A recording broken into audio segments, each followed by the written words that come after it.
Il y a des choses qu'un homme de 77 ans apprend à ne plus regarder en face. Les photos sur le buffet, la chaise vide le dimanche matin quand elle dort encore, le silence de la maison quand elle est sortie faire ses courses. On apprend à contourner, on apprend à vivre à côté de certaines vérités sans les toucher, comme on longe un mur qu'on connaît par cœur dans l'obscurité. Mais il y a eu ce mardi de novembre, cette pluie fine sur les toits de Colmar, et ce mollo de clés oublié sur la table de la bibliothèque. Je n'aurais pas dû m'arrêter dessus. Je lisais depuis l'après-midi, un vieux Simenon que j'avais relu au moins 4 fois, assis dans mon fauteuil, près de la fenêtre donnant sur la rue des Chanoines. Et j'entendais la pluie frapper doucement les ardoises de la toiture, et les reflets oranges des réverbères commençaient à s'allonger sur les pavés mouillés. C'était le genre de soirée qu'on appelle tranquille, qu'on appelle ordinaire, qu'on laisse glisser entre ses doigts parce qu'on croit qu'il y en aura des centaines d'autres exactement pareilles. Puis j'ai entendu la porte du perron se fermer. Un bruit léger, presque rien. Le genre de bruit qu'on ne remarque que parce que la maison est silencieuse depuis longtemps. Marguerite avait dû descendre chercher quelque chose. Cela arrivait de temps à autre. Je n'y ai pas prêté plus d'attention qu'à la pluie. J'ai tourné une page. J'ai bu une gorgée de thé refroidi. Et puis j'ai vu les clés. Elles étaient là, sur le coin de la table, à l'endroit précis où Marguerite pose toujours son livre quand elle vient me retrouver dans la bibliothèque. Un petit anneau de métal argenté avec 4 ou 5 clés que je connaissais toutes, sauf une. Une petite clé ancienne, légèrement plus sombre que les autres, avec une tête ovale et un manche cannelé que le temps avait patiné d'une manière particulière. Je la connaissais. Je la reconnaissais. Je n'aurais pas su dire depuis combien d'années je ne l'avais pas vue. C'était la copie de la clé du coffre. Je me suis levé. Pas par décision. Plutôt comme on se lève quand quelque chose en soi se redresse avant même que la pensée soit formée. J'ai pris l'anneau dans ma main et j'ai senti le poids des clés dans ma paume. Cette petite clé ancienne entre mes doigts, et quelque chose s'est remis à tourner dans ma poitrine que je croyais immobile depuis longtemps. Avant de vous dire ce qui s'est passé ensuite, laissez-moi m'arrêter une seconde. Parce que je sens que vous êtes là, quelque part, peut-être avec une tasse entre les mains, peut-être assis dans votre propre silence à vous. Et ça m'importe de savoir où vous êtes. Écrivez-moi dans les commentaires. D'où m'écoutez-vous ce soir? Quelle ville? Quelle région? Et si c'est tard chez vous, dites-le moi aussi. Je lis chaque mot. Mettez un pouce si cette histoire vous touche déjà. Et si vous n'êtes pas encore abonné, faites-le maintenant. Parce qu'ici, il y a une histoire nouvelle chaque jour, sans faute, et celle de demain vaut peut-être le déplacement. Bon, laissez-moi reprendre. J'ai pris les clés et je me suis dirigé vers l'escalier du perron. Je veux vous expliquer quelque chose avant de vous dire ce que j'ai fait. Dans cette maison du numéro 9 de la rue des Chanoines, que Marguerite et moi habitons depuis que nous nous sommes mariés, il y a 51 ans, il existe un principe que nous n'avons jamais formulé à voix haute, mais que nous avons tous les deux toujours respecté avec une constance absolue. Ce principe, c'est ceci. Il y avait une porte dans cette maison que je n'ouvrais pas sans elle.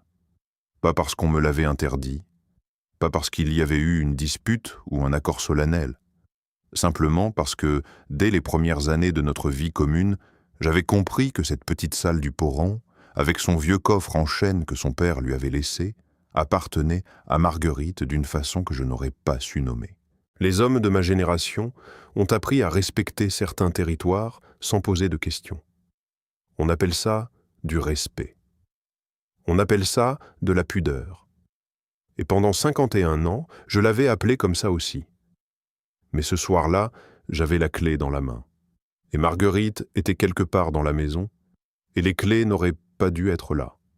J'ai posé la main sur la rampe de l'escalier. J'ai descendu les 4 premières marches dans l'obscurité. L'odeur du perron qui montait déjà, cette odeur particulière de pierre humide et de vieux papier et de bois ciré que j'aurais reconnu entre mille. Cette odeur qui était pour moi l'odeur du bas de chez nous, du dessous de notre vie, si l'on peut dire ainsi. Ma main cherchait l'interrupteur sur le mur de gauche. Mes doigts ont trouvé le commutateur. La lumière jaune s'est allumée. Et au bas de l'escalier, à l'entrée de la petite salle du fond, il y avait Marguerite. Elle était debout dans l'encadrement de la porte. Elle avait entendu mes pas sur les marches. Elle me regardait avec une expression que je ne lui avais pas vue depuis des années, peut-être depuis toujours. Pas de la peur. Ce n'était pas de la peur. C'était quelque chose de plus doux et de plus grave à la fois, quelque chose qui ressemblait à une décision qui n'était pas encore tout à fait prise. Ses mains étaient jointes devant elle.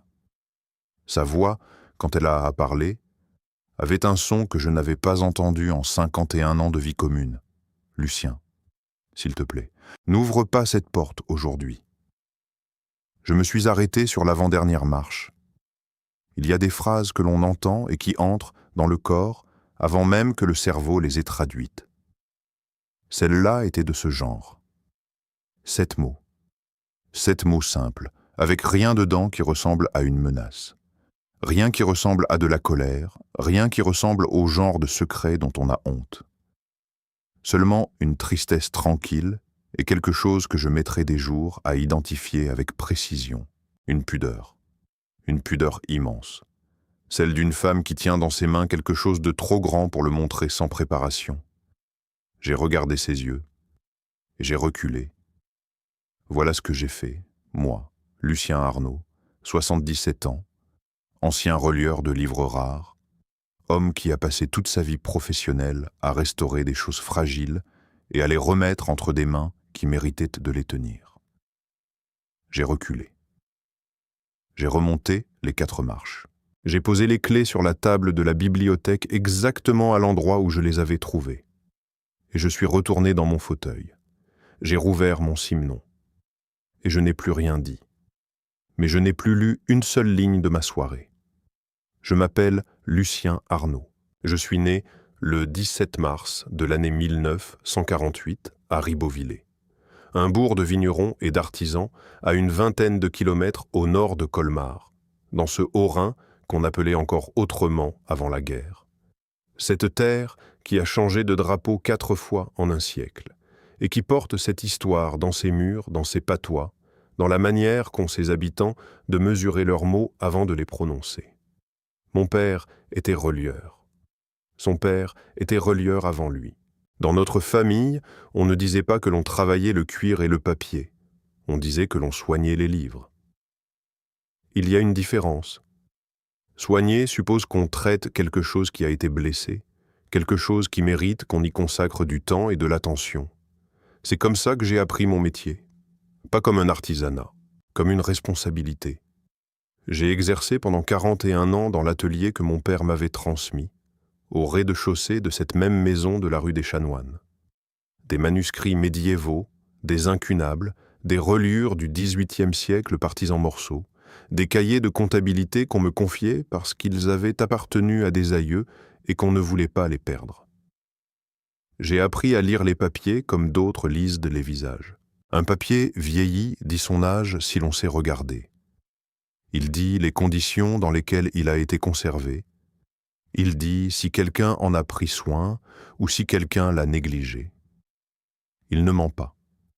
Marguerite est entrée dans ma vie en 1972, un jeudi après-midi de septembre, quand elle est venue dans l'atelier avec un livre d'heures du XVe siècle dont les enluminures s'écaillaient et que son employeur, la bibliothèque municipale de Colmar, lui avait confié pour une évaluation. Elle était restauratrice de manuscrits anciens. Elle avait 24 ans. Elle portait un manteau gris perle et elle avait les mains les plus précises que j'ai jamais vues travailler sur des objets fragiles. On a parlé pendant 2 heures de ce livre d'heures que ni l'un ni l'autre n'avions vraiment envie de refermer. Le vendredi soir, je l'avais invitée à dîner. Le jeudi suivant, elle était revenue dans l'atelier sans prétexte particulier. Et 6 mois plus tard, on se mariait dans la petite église Saint-Martin de Ribeauvillé, avec une neige tardive qui n'avait pas dérangé grand monde parce que la famille, des 2 côtés, était habituée à se battre contre la météo alsacienne. On a emménagé rue des Chanoines en 1973.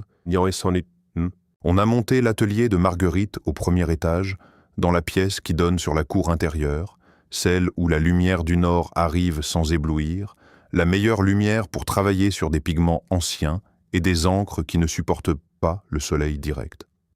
On a installé mon propre atelier au rez-de-chaussée, côté rue. Et on a partagé la cuisine, la bibliothèque, la chambre, le jardin minuscule qui donne sur la cour, et cette maison qui sentait la colle de relieur et la térébenthine et le café du matin, et, certains jours d'hiver, les bricelets de Marguerite qui cuisaient pendant qu'elle attendait que ses colles sèchent.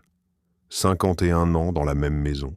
51 ans à traverser les mêmes couloirs, à entendre les mêmes craquements du plancher, à connaître les mêmes recoins d'ombre et de lumière selon la saison. On finit par croire qu'on connaît tout. On finit par croire qu'il n'y a plus rien à découvrir. Que les secrets d'une maison ont tous été exhumés depuis longtemps, comme les mauvaises herbes d'un jardin qu'on retourne chaque printemps. Et puis, il y a ce mollo de clés sur la table. Dans les jours qui ont suivi ce mardi de novembre, j'ai observé Marguerite avec une attention que je ne m'étais pas connue depuis longtemps. Non pas de la méfiance. Je tiens à le dire clairement, parce que la méfiance n'a jamais eu de place entre nous, et ce n'était pas le moment de lui en accorder une. C'était plutôt de la curiosité, mais une curiosité filtrée à travers 51 ans de connaissance d'une femme. La curiosité de quelqu'un qui croit connaître par cœur le livre qu'il tient dans les mains, et qui découvre soudain qu'il a sauté des pages sans s'en apercevoir. Ce que j'ai remarqué, c'est ceci. Marguerite avait un rythme depuis des années. Un rythme que je n'avais jamais analysé consciemment, mais que, à force de l'observer, je commençais à reconstituer. Chaque année, aux alentours de la mi-novembre, elle devenait légèrement plus silencieuse. Pas d'une façon qui m'inquiétait, d'une façon qui ressemblait à ce qu'elle fait quand elle est concentrée sur une restauration difficile. Elle entrait davantage en elle-même, elle préparait ses tisanes avec plus de soin, elle relisait des vieux livres plutôt que d'en commencer des nouveaux, et à un moment dans la semaine, toujours en fin d'après-midi, elle descendait au perron. Je n'avais jamais relié ces moments à quoi que ce soit. Je les avais enregistrés comme on enregistre les habitudes d'une personne qu'on aime, sans les interroger, parce qu'on leur fait confiance et parce qu'on leur reconnaît le droit à leur territoire propre. Mais maintenant que j'y pensais, maintenant que cette clé ancienne avait allumé quelque chose dans ma mémoire, je commençais à voir un schéma là où il n'y avait eu, pendant des décennies, que du bruit de fond familier. Combien de fois était-elle descendue ces dernières années, ces dernières décennies même? Je cherchais dans ma mémoire des traces, des repères. Un soir de janvier, où je l'avais vue remonter avec de la poussière sur les mains et une expression que j'avais mise sur le compte d'une fatigue ordinaire. Une après-midi de novembre, l'année d'avant peut-être, ou celle d'avant encore, où j'avais entendu la porte et cru qu'elle cherchait une bouteille de vin. Ces petites disparitions régulières que je n'avais jamais questionnées parce qu'elles ne duraient jamais plus d'une heure et qu'elles remontaient toujours avec ce même visage tranquille et légèrement absent que je connaissais si bien. Un soir, 3 jours après le mardi des clés, on dînait à la table de la cuisine. Elle avait fait une soupe à l'oignon. La fenêtre était couverte de buée. Je lui ai demandé, sans la regarder directement, comme on fait quand on veut avoir l'air de ne pas vraiment poser la question, si le coffre avait besoin d'entretien, si le bois avait des problèmes d'humidité. C'est le genre de question qu'un ancien relieur peut poser sans que ça paraisse étrange. Elle a souri dans son assiette. Juste un sourire, pas de réponse. J'ai mangé ma soupe, on a écouté la pluie sur la fenêtre, et puis elle a dit, sans transition, qu'elle avait besoin d'un peu de temps encore. Pas beaucoup, un peu. Elle a dit ces mots simplement, sans explication supplémentaire, comme si elle continuait une conversation qu'on aurait commencée des jours auparavant. Ce qui, en un sens, était exactement le cas. Je lui ai dit que je comprenais. Elle a hoché la tête. On a fini notre dîner. On a fait la vaisselle ensemble comme on le fait depuis toujours. Elle lavait, je séchais. Et on a écouté une émission à la radio, une de ces émissions sur l'histoire de l'Alsace qu'on écoute depuis tellement longtemps que les voix des présentateurs nous semblent familières comme des voix de voisins. Mais quelque chose avait changé dans l'air de cette maison. Quelque chose d'infime, d'à peine perceptible, comme le changement de pression atmosphérique juste avant que le ciel ne décide ce qu'il va faire. Cela durait depuis le mardi des clés et je n'arrivais pas à le nommer. Ce n'était pas de l'inquiétude. Non.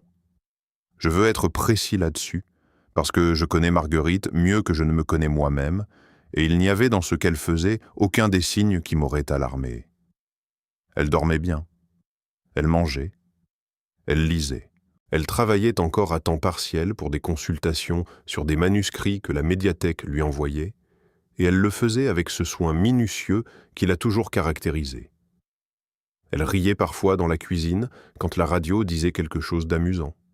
Elle avait appelé notre fille Isabelle à Strasbourg, comme elle le fait tous les dimanches. La vie continuait exactement comme elle devait continuer.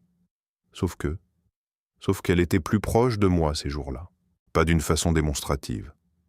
On n'est pas démonstratif, ni l'un ni l'autre. On vient d'une génération et d'une région où les grandes déclarations sont réservées aux grandes occasions, et encore. Mais elle s'asseyait dans la bibliothèque avec moi, plus souvent qu'à l'accoutumée. Elle posait sa main sur mon bras quand elle passait derrière mon fauteuil. Elle me regardait parfois de l'autre côté de la table avec une expression que je mettais du temps à déchiffrer parce qu'elle était nouvelle. Ou plutôt non. Elle n'était pas nouvelle. Elle ressemblait à quelque chose que j'avais vu sur son visage très longtemps auparavant. Peut-être au tout début, quand on se connaissait encore à peine et qu'on apprenait à se regarder. Cette expression de quelqu'un qui prépare quelque chose d'important sans savoir encore exactement par quel bout le prendre. Je veux vous dire une chose avant de continuer. Une chose sur ce que c'est que de partager une vie avec quelqu'un pendant 51 ans. Les gens qui ne l'ont pas vécu imaginent parfois que le temps use les liens, qu'il les rend ternes, qu'il transforme l'amour en habitude et l'habitude en indifférence. Je comprends qu'on puisse le croire. Mais dans notre cas, et j'espère que vous me pardonnerez de dire notre cas parce que c'est le seul que je connaisse vraiment, ce n'est pas ainsi que cela s'est passé. Ce que le temps a fait, c'est creuser. Il a creusé les fondations. Il a rendu les racines plus profondes. Et il a créé entre nous un langage fait de silence et de gestes et de regards qui n'a besoin d'aucun mot pour être compris. Quand Marguerite me touche le bras en passant derrière mon fauteuil, je sais si elle est contente, si elle est fatiguée, si elle pense à quelque chose, si elle cherche du réconfort. On n'a pas besoin de parler pour cela. On a juste besoin d'avoir été ensemble assez longtemps. Et ce que je lisais sur elle, ces jours-là, c'était quelque chose que je n'avais pas encore tout à fait répertorié dans notre langue commune. Quelque chose de nouveau, ou de si ancien que j'en avais perdu le souvenir. Et cette nouveauté-là, ou ce retour de quelque chose d'oublié, m'habitait d'une manière que je n'aurais pas su décrire si on me l'avait demandé. Un matin, j'ai descendu les premières marches du perron seul. Marguerite était à l'étage, dans son atelier. J'avais un prétexte légitime, une bouteille de vin que je cherchais dans le casier à bouteilles près de l'escalier. Je l'ai prise. Et avant de remonter, j'ai laissé mon regard s'attarder sur la porte au fond. Cette vieille porte en bois sombre, avec ses petites pentures en fer forgé que mon beau-père avait installées lui-même dans les années 70. La serrure ovale, le verrou en haut que Marguerite tirait rarement, mais qui était là. Je n'ai pas bougé. Je suis resté là avec ma bouteille dans les mains, dans la lumière jaune du perron, à regarder cette porte que j'avais regardée des centaines de fois sans vraiment la voir. Et pour la première fois depuis très longtemps, je me suis demandé ce que j'aurais trouvé si je l'avais ouverte ce soir de novembre. Quand j'en avais eu la clé dans la main et la possibilité dans les doigts, je suis remonté avec ma bouteille. J'ai dit à Marguerite que j'avais trouvé le Saint-Hippolyte de 2017. Elle a dit que c'était bien, qu'on l'ouvrirait à table. Et le soir, en dînant, j'ai cherché dans ses yeux quelque chose qui m'aurait dit si elle savait que j'étais descendu. Elle ne m'a rien dit, mais juste avant de se coucher, elle m'a embrassé sur la joue, ce qu'elle ne fait pas tous les soirs. Et elle a dit tout bas, comme si c'était une chose qu'elle pensait depuis un moment, que les choses les plus importantes méritaient d'attendre le bon moment pour être dites. J'ai mis longtemps à m'endormir cette nuit-là. Et en cherchant le sommeil, dans ce noir tranquille et familier de notre chambre rue des Chanoines, je me suis souvenu d'une chose que j'avais faite dans les premières années de mon apprentissage chez mon père. Quand on me confiait un livre dont je ne savais pas encore ce qu'il avait vécu, je commençais toujours par le tenir sans l'ouvrir. Je le soupesais. J'écoutais ce que son poids me disait. Je laissais mes mains apprendre sa texture avant que mes yeux n'entrent dans ses pages. Mon père m'avait appris que certains objets demandent qu'on leur accorde du temps avant de s'y introduire, qu'on ne comprend pas tout de suite ce qu'on tient, qu'il faut d'abord être là, simplement là, et laisser la chose venir à vous plutôt que d'aller vous jeter dessus. Je crois que c'est ce que Marguerite m'avait demandé de faire, ce soir de novembre, dans l'encadrement de la porte du Poron. Non pas de renoncer, simplement d'attendre. D'apprendre la patience que je croyais déjà connaître, mais que cette femme, apparemment, me donnait encore l'occasion d'approfondir. Je ne savais pas encore ce qu'il y avait dans ce coffre. Je savais seulement que dans les yeux de Marguerite, ce soir-là, il n'y avait pas de honte, pas de peur. Et c'était suffisant pour que je tienne aussi longtemps qu'elle en aurait besoin. Mais dans les jours qui ont suivi, une question s'est installée en moi, tranquille comme une pensée d'hiver, et elle ne voulait plus partir. 51 ans. 51 ans qu'on vivait dans cette maison, côte à côte, atelier contre atelier, livre contre livre, main dans la main le dimanche quand on traversait la vieille ville pour aller au marché. 51 ans de confiance absolue, de silence partagé, de disputes rares et toujours résolues avant la nuit. 51 ans sans secret, croyais-je. Et pourtant, il y avait cette porte. Il y avait ces descentes régulières chaque novembre. Il y avait cette clé copiée que j'avais oubliée jusqu'à son existence. Et il y avait cette phrase, dite avec une voix que je ne connaissais pas. Ce n'était pas une menace. Ce n'était pas une dissimulation. C'était quelque chose d'autre. Quelque chose que je n'avais pas encore les mots pour nommer. Mais quelque chose dans ma poitrine, ce quelque chose qui avait battu plus fort quand j'avais senti la clé dans ma main, me disait que derrière cette porte, il n'y avait pas de l'ombre. Il y avait de la lumière.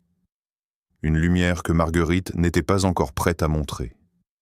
Et moi, Lucien Arnaud, qui avait passé 41 ans à soigner des choses fragiles et précieuses, je commençais à comprendre que la chose la plus fragile et la plus précieuse de toute ma vie était peut-être en train de préparer, depuis des années et des années, quelque chose que je n'avais pas su voir. Je ne dormais pas encore. Et dans l'obscurité de notre chambre, Marguerite respirait doucement à côté de moi. Et je savais qu'elle non plus ne dormait pas, et que nous étions tous les deux éveillés dans le même silence, chacun tenant quelque chose que l'autre n'avait pas encore vu. Il y a des matins où Colmar se réveille dans la brume et où la ville ressemble à une aquarelle que quelqu'un aurait laissé sécher trop lentement. Les toits à colombages du centre historique disparaissent à mi-hauteur dans un gris laiteux, les canaux de la petite Venise ne reflètent plus rien, et la rue des Chanoines, avec ses façades du XVIe siècle alignées comme des vieux messieurs sérieux, prend une couleur de craie mouillée qui n'appartient qu'à novembre en Alsace. Ce sont ces matins-là que j'ai toujours préférés. Non pas parce qu'ils sont beaux, bien que je les trouve beaux à leur façon, mais parce qu'ils ont une qualité particulière de silence, comme si la ville entière avait décidé de tenir sa respiration un moment avant de se lancer dans la journée. C'est dans l'un de ces matins-là, une semaine après le mardi des clés, que j'ai commencé à chercher dans ma mémoire. Je veux vous expliquer comment fonctionne la mémoire d'un homme de 77 ans qui a passé sa vie à travailler avec des objets anciens. Ce n'est pas comme un tiroir qu'on ouvre et dans lequel on trouve ce qu'on cherche à l'endroit où on l'avait mis. C'est plutôt comme une des bibliothèques de l'atelier, ces grandes étagères en chêne que mon père avait fabriquées et qui occupent tout le mur du fond du rez-de-chaussée. Les livres y sont rangés depuis des décennies selon un système qui m'est personnel et que personne d'autre ne comprend vraiment. Certainement pas Isabelle qui, chaque fois qu'elle vient à Colmar, passe un moment devant ces étagères avec l'air de quelqu'un qui essaie de déchiffrer une langue étrangère. Certains souvenirs sont à portée de main. D'autres sont au fond, debout contre le mur, derrière d'autres livres, et il faut déplacer des choses pour les atteindre. Et certains ont glissé dans les espaces entre les rangées, et on ne les retrouve que par accident, en cherchant autre chose. C'est ce genre de mémoire que j'ai fouillé ce matin-là, debout devant la fenêtre de la bibliothèque, avec mon café dans les deux mains, en regardant la brume sur les toits de la rue des Chanoines. Je cherchais Marguerite et le Poron. Et plus je cherchais, plus je trouvais. La première chose que j'ai retrouvée, c'est un souvenir de l'automne 1986. On avait 13 ans de mariage. Isabelle avait 6 ans et demi à l'époque, et elle dormait dans la chambre du fond. Je revenais d'un déplacement à Strasbourg, où j'avais réceptionné un lot de livres anciens pour un client privé. Et j'étais rentré plus tôt que prévu, parce que le train de 16 heures avait eu une correspondance exceptionnelle. En entrant dans la maison, je n'avais pas trouvé Marguerite dans l'atelier du premier étage, ni dans la cuisine. La maison était silencieuse.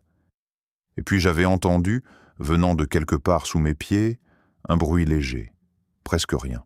Le genre de bruit qu'on fait quand on est très concentré et qu'on oublie de faire attention à son propre bruit. Elle était dans le Poron. Je l'avais appelée de l'escalier. Elle avait répondu qu'elle arrivait.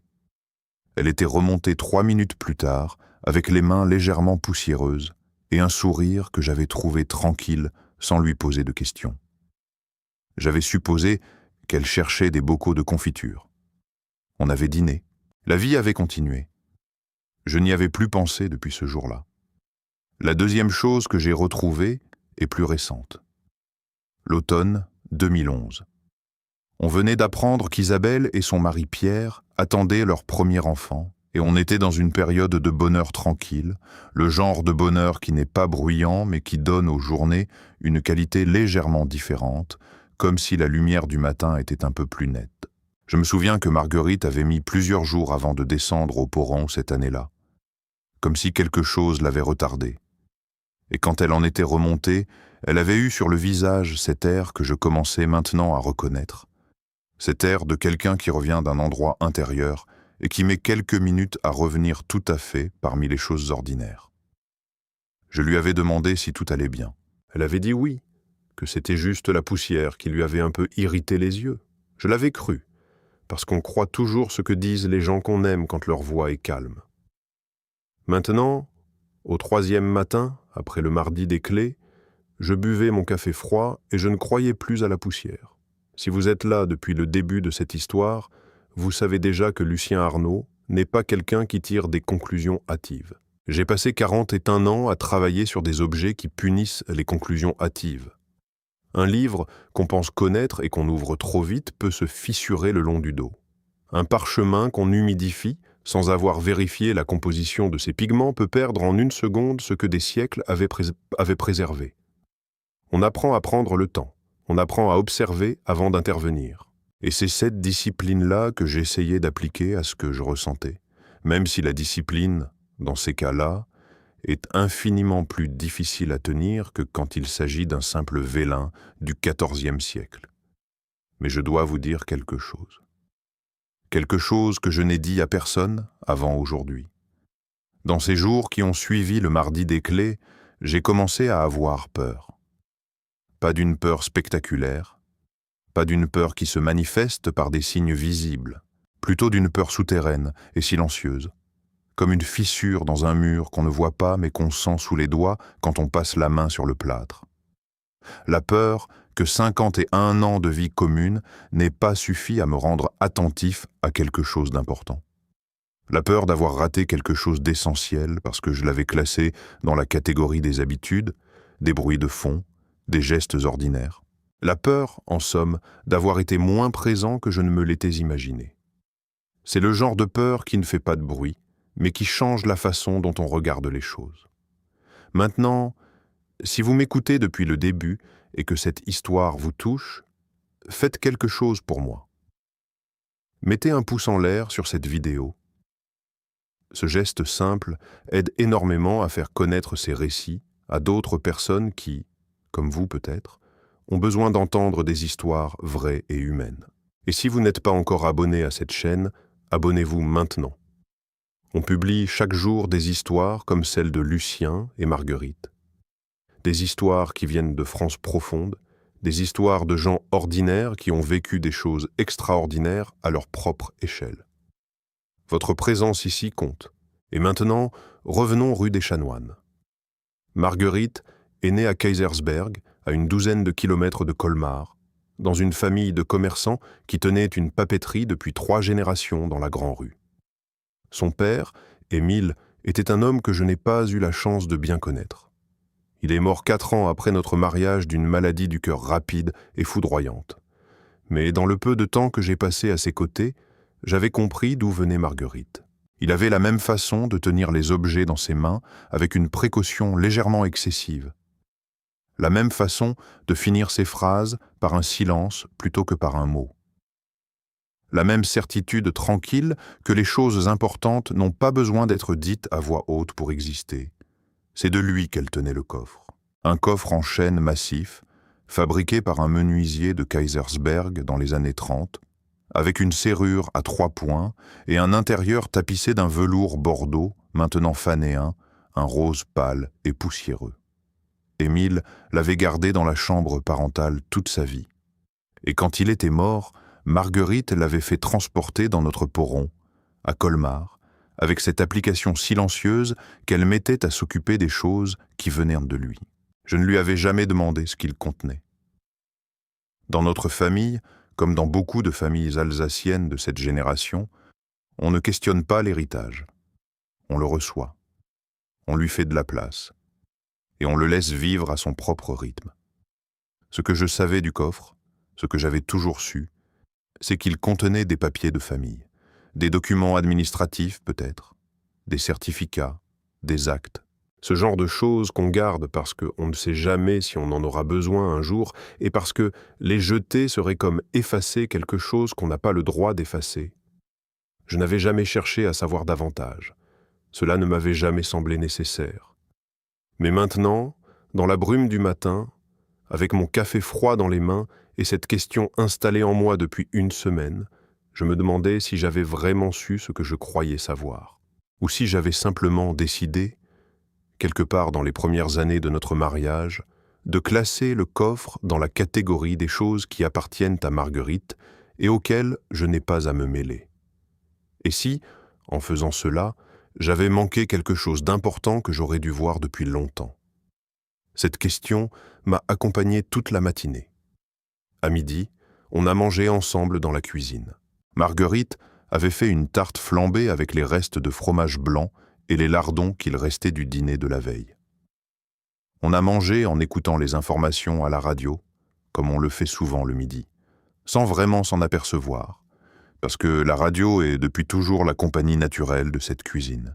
Et puis Marguerite a éteint la radio, ce qu'elle ne fait jamais en plein milieu d'une émission, et elle m'a regardé d'une façon particulière, les 2 coudes posés sur la table, les mains jointes sous le menton, dans la posture exacte qu'elle prend quand elle est sur le point de dire quelque chose qu'elle a réfléchi longtemps à l'avance. J'ai attendu. Elle a dit « Tu penses au coffre ?» Ce n'était pas une question.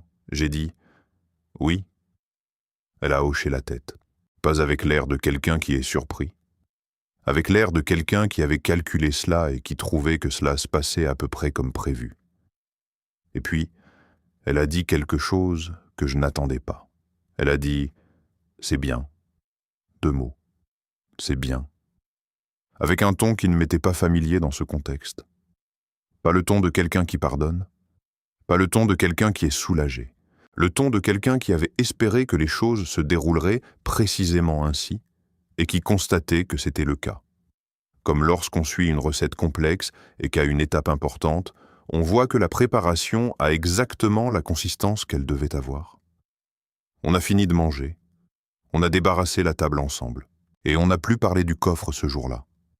Je veux vous parler maintenant de notre métier, à Marguerite et à moi, parce que je crois que ce métier est indispensable pour comprendre ce qui se passait entre nous ces jours-là et ce qui allait se passer ensuite.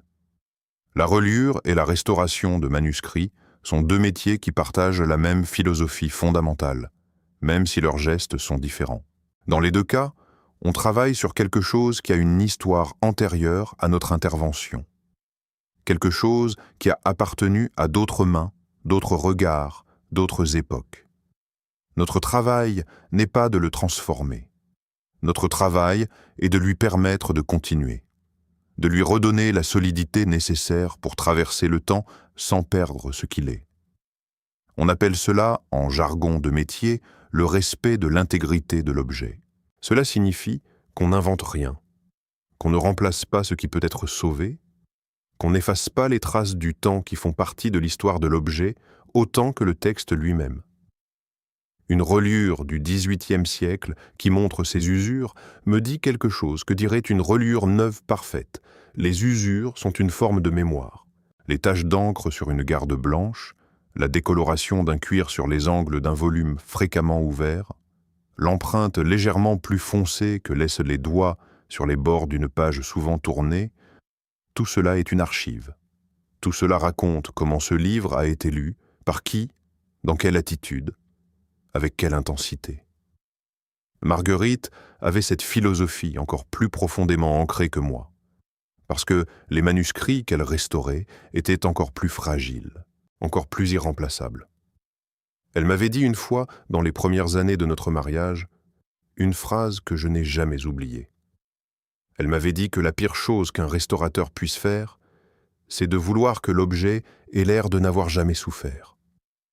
Parce que la souffrance fait partie de ce qu'il est. La souffrance est la preuve qu'il a traversé du temps. Et vouloir l'effacer, c'est mentir sur ce qu'il a vécu. Je pensais à cette phrase dans les jours qui suivirent notre déjeuner à la tarte flambée. Je la faisais tourner dans ma tête comme on fait tourner un verre entre ses paumes pour le réchauffer.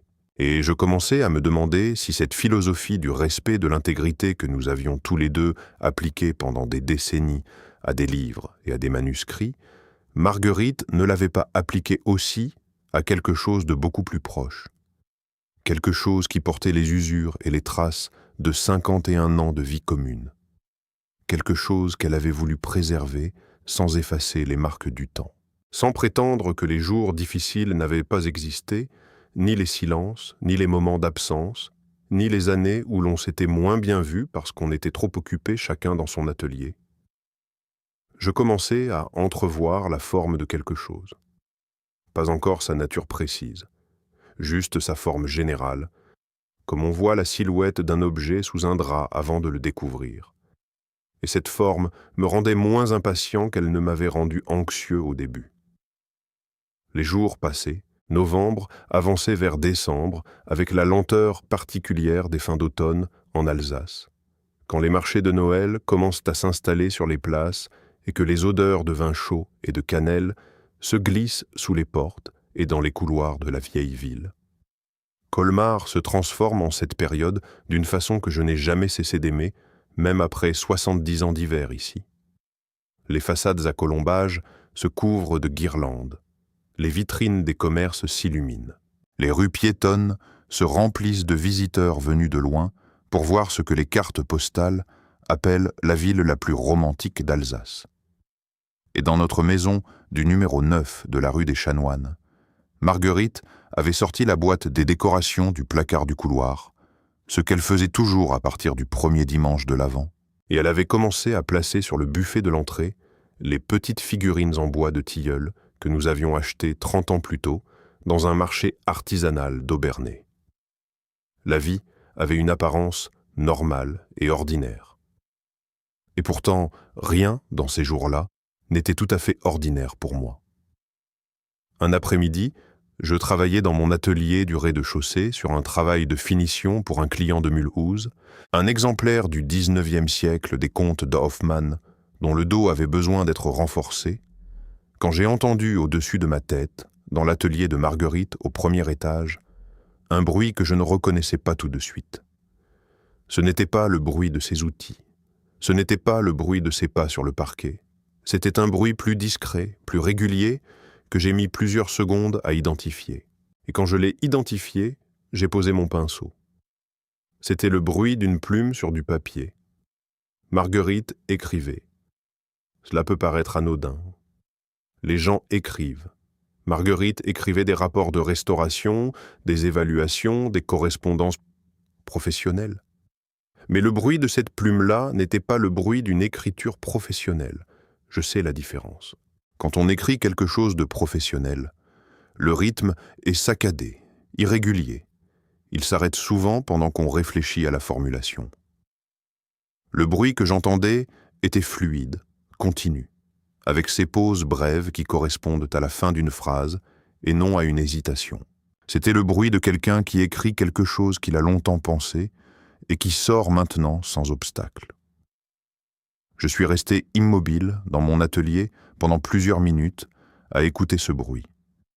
Et puis j'ai repris mon pinceau et j'ai fini ma finition sur le dos des contes d'Hoffmann. Ce soir-là, au dîner, j'ai regardé les mains de Marguerite.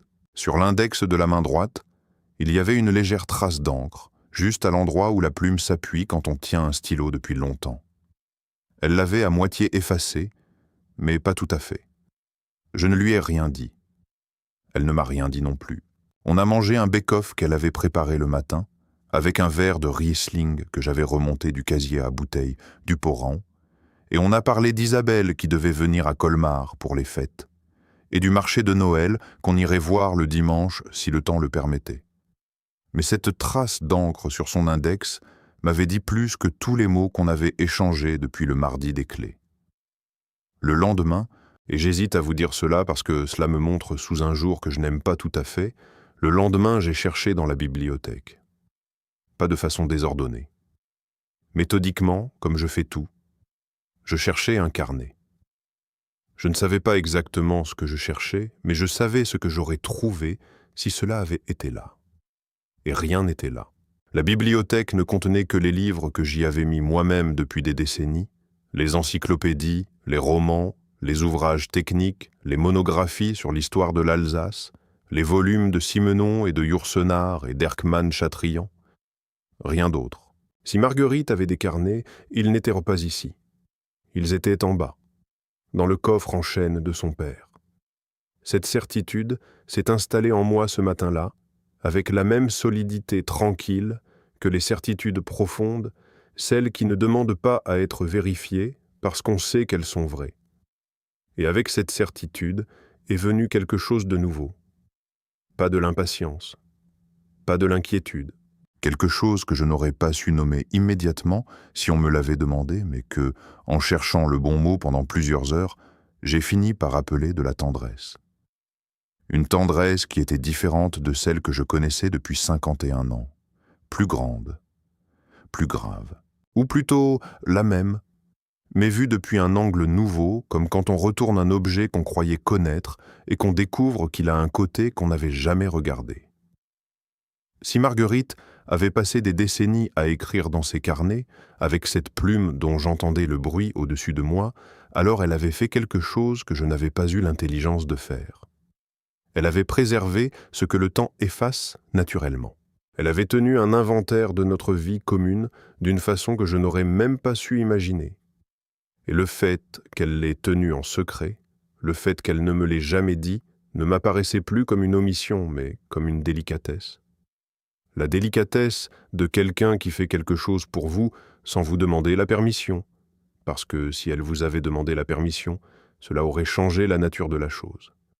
Je pensais à tout cela, et pendant que je pensais, Marguerite était en haut dans son atelier, et la plume faisait son bruit régulier sur le papier. Et dans le Poran, sous nos pieds, le coffre en chêne gardait ce qu'il gardait depuis des années.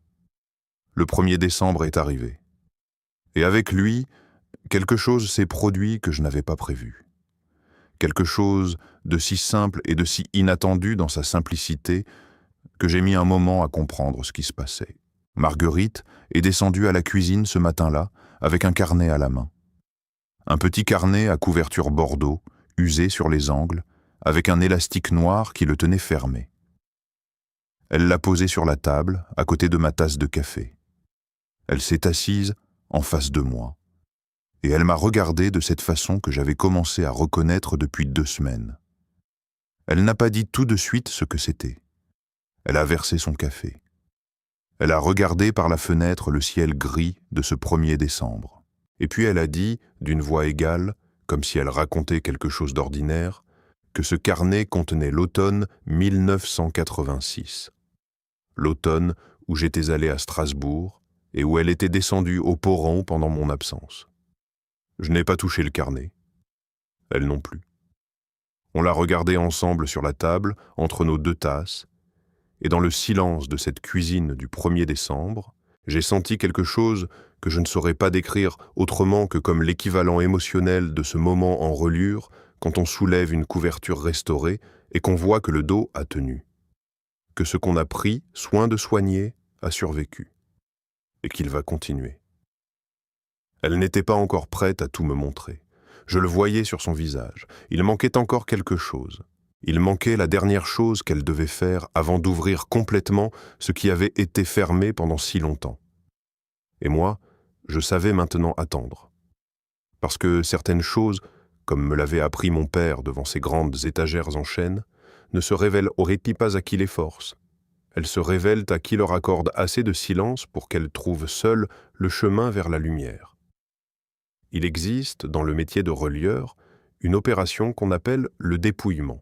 C'est le moment où l'on retire, couche par couche, les éléments ajoutés au fil du temps sur un volume ancien, les restaurations approximatives d'amateurs, les papiers collés par-dessus des déchirures, les toiles de renfort posées sans discernement sur des dos fragilisés.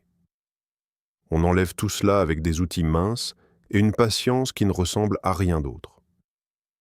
Et sous les couches successives des interventions humaines, on trouve parfois l'original, l'état premier, ce que le livre était avant que les mains du temps et des hommes ne viennent le modifier. C'est à cette opération que je pensais en regardant le carnet Bordeaux posé sur la table de la cuisine, ce 1er matin de décembre. Marguerite avait les 2 mains autour de sa tasse. Elle me regardait regarder le carnet.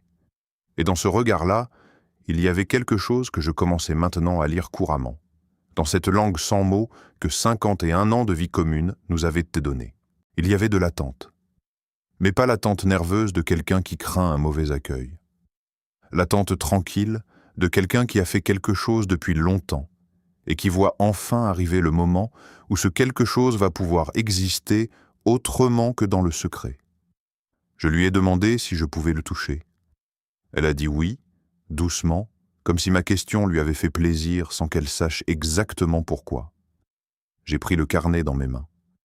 Pas pour l'ouvrir, juste pour le tenir. C'est une habitude de métier que je n'ai jamais réussi à perdre. Avant d'ouvrir un livre, je le tiens. Je le soupèse. Je laisse mes mains apprendre ce qu'elles peuvent apprendre sans que les yeux interviennent encore. Ce carnet-là était léger, plus léger que je ne l'avais imaginé. La couverture Bordeaux était un carton épais recouvert d'un papier légèrement grenu, le genre de papier qu'on trouvait dans les papeteries de province dans les années 80, pas le papier lisse et uniforme des carnets d'aujourd'hui. L'élastique noir qui le tenait fermé avait laissé une légère empreinte sur la couverture, signe qu'il était là depuis très longtemps. Sur le coin inférieur droit, presque invisible, Marguerite avait écrit en toutes petites lettres, avec une encre qui avait pâli, une date. Novembre 1986. J'ai posé le carnet sur la table. Je ne l'ai pas ouvert. Elle n'a rien dit pendant un moment. Elle a bu son café. Dehors, dans la rue des Chanoines, un bruit de volet qu'on ouvre. Le cliquetis familier du boulanger du coin qui sort ses présentoirs sur le trottoir. Les bruits de la rue qui commencent à vivre, ces bruits que je connais par cœur depuis 51 ans et qui sont pour moi la musique de fond de chaque matin à Colmar. Et puis Marguerite a dit qu'il n'était pas le seul. Je savais ce qu'elle voulait dire. Mais je lui ai quand même demandé de préciser parce que j'avais besoin de l'entendre formuler. Elle a dit qu'il y en avait d'autres, beaucoup d'autres. Que le premier remontait à octobre 1973, que le dernier n'était pas encore fini. Octobre 1973. Notre premier automne, rue des Chanoines. Nos premiers mois de vie commune dans cette maison. Elle avait commencé à écrire dès le début. Je suis resté sans rien dire pendant un long moment. Pas parce que je ne savais pas quoi dire. Parce que ce que j'avais à dire était trop grand pour les mots ordinaires du matin, et que les mots trop grands, quand on les prononce dans une cuisine avec des tasses de café et la lumière grise de décembre dans la fenêtre, sonnent faux et théâtraux. Alors je n'ai rien dit. Et le fait de ne rien dire a dit, je crois, exactement ce que j'avais besoin de dire. Elle a hoché la tête. Elle s'est levée pour faire réchauffer le café. Et la vie a continué comme elle continue toujours, avec ces petits gestes du matin qui sont le langage le plus honnête qu'on ait inventé. Dans les jours qui ont suivi, Marguerite a posé d'autres carnets sur la table. Pas tous en même temps. Un par un, ou parfois deux, à des moments que je n'anticipais pas. Un matin, en rentrant de la boulangerie, j'en trouvais un sur le bord du buffet de l'entrée. Un après-midi, en remontant de l'atelier, j'en découvrais un posé sur mon fauteuil de lecture dans la bibliothèque. Elle ne me demandait pas de les lire.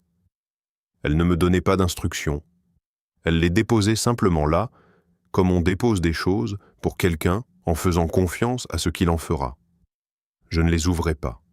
Je les regardais, je les tenais, je les posais à côté de moi, et je reprenais ma lecture ou mon travail.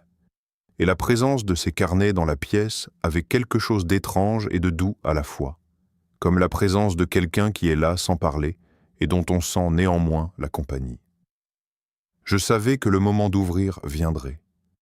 Je savais que ce moment ne serait pas décidé par moi.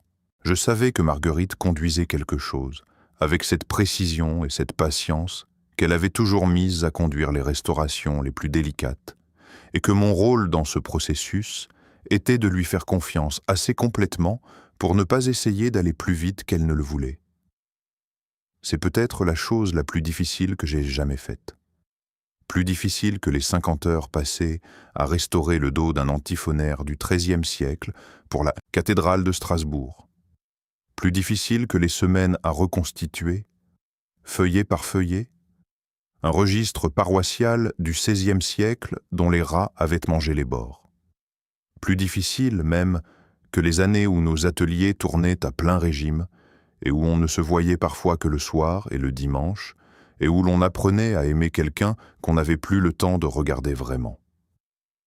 Attendre, quand on a la réponse à portée de main et qu'on a choisi de ne pas la prendre, c'est une forme d'amour que peu de gens savent nommer.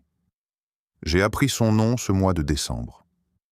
Si vous êtes avec moi depuis le début de cette histoire et que vous la suivez jusqu'ici, je voudrais vous poser une question. Est-ce que vous avez quelqu'un dans votre vie dont vous n'avez pas encore tout à fait mesuré la profondeur?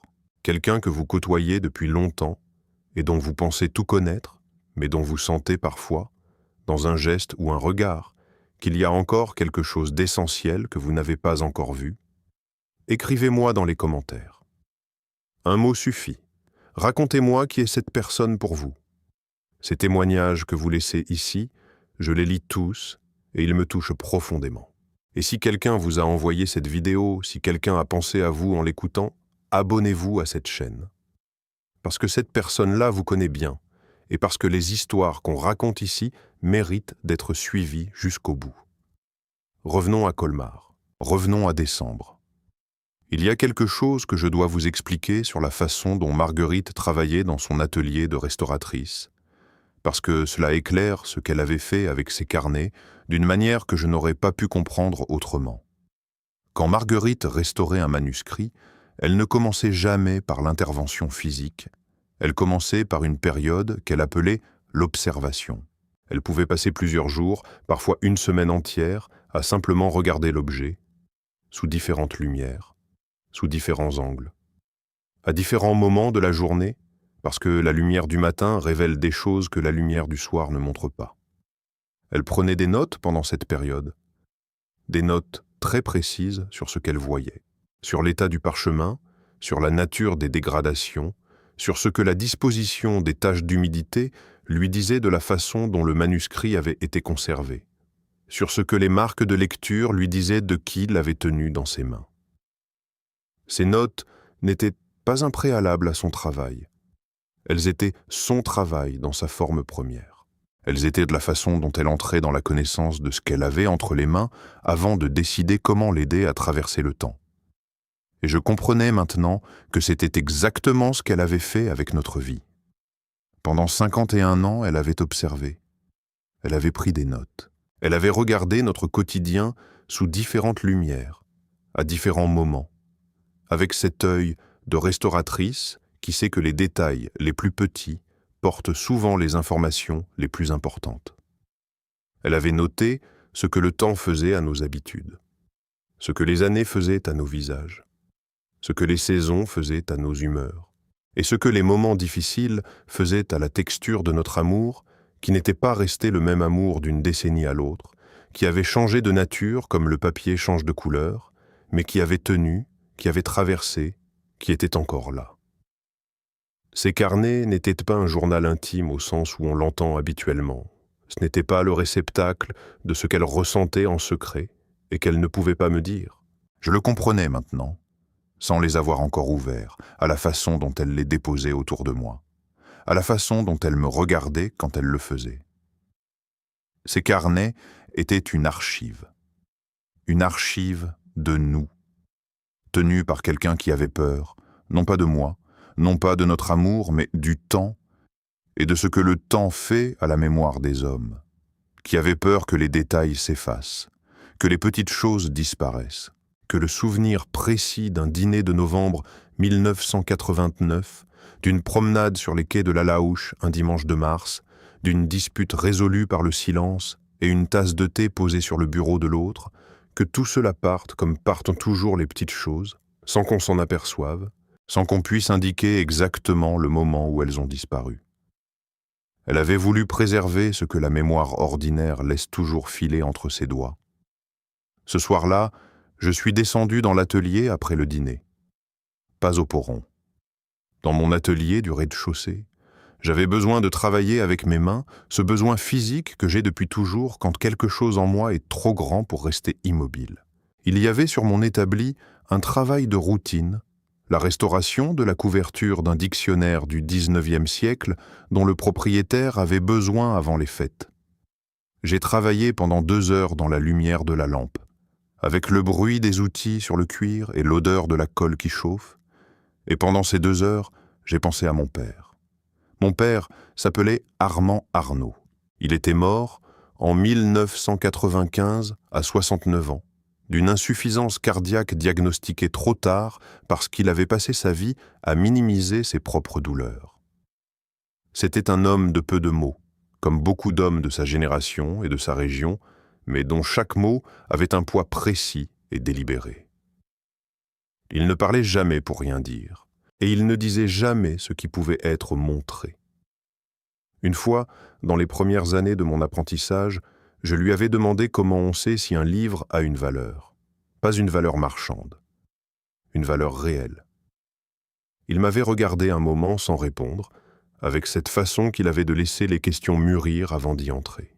Et puis, il avait pris sur l'étagère un petit volume relié en veau brun, un livre de contes du XVIIIe siècle dont personne n'aurait donné grand-chose, et il me l'avait mis dans les mains.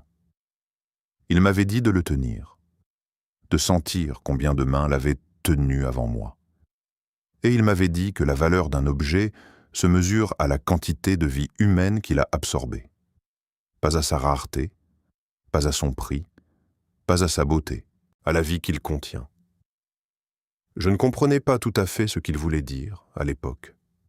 Ce soir de décembre, dans mon atelier, avec les carnets Bordeaux de Marguerite en train d'attendre à l'étage, je comprenais enfin. Le coffre en chêne du Poran contenait la vie, notre vie, absorbée pendant 51 ans dans des pages d'un carnet à la fois. Et c'était exactement ce que mon père avait essayé de me dire, avec ce livre de contes dans les mains, quand j'avais encore 20 ans et que je ne savais pas encore ce que cela voulait dire d'avoir quelqu'un à côté de soi pendant un demi-siècle. J'ai fini mon dictionnaire. J'ai rangé mes outils. J'ai monté l'escalier vers la chambre où Marguerite dormait déjà, ou faisait semblant de dormir, je ne savais pas encore. Et le lendemain matin, quelque chose a changé. Elle était debout avant moi, ce qui était inhabituel.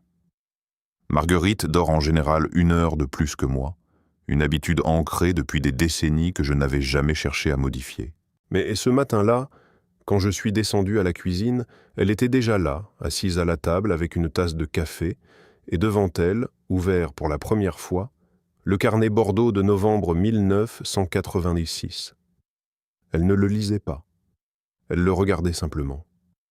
Comme on regarde quelque chose qu'on a fait il y a longtemps et qu'on retrouve avec le double sentiment de reconnaître et de découvrir. Je me suis assis en face d'elle, j'ai versé mon café et j'ai attendu.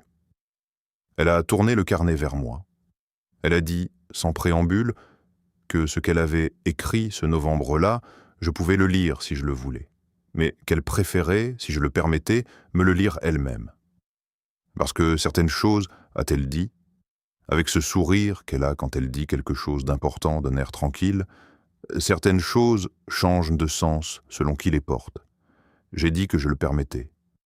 Sa voix, quand elle se commençait à lire, avait cette qualité particulière que j'avais entendue dans les escaliers du Poron ce soir de novembre. Pas la voix qu'elle utilise pour parler. Une voix légèrement différente, plus posée, plus intérieure. La voix de quelqu'un qui parle depuis un endroit plus profond que la surface ordinaire des conversations. Elle a lu. Et ce qu'elle a lu, je vais vous le dire dans les termes que je peux trouver, parce que les mots exacts de ce carnet appartiennent à Marguerite et pas à moi, même si la vie qu'ils décrivent est aussi la mienne.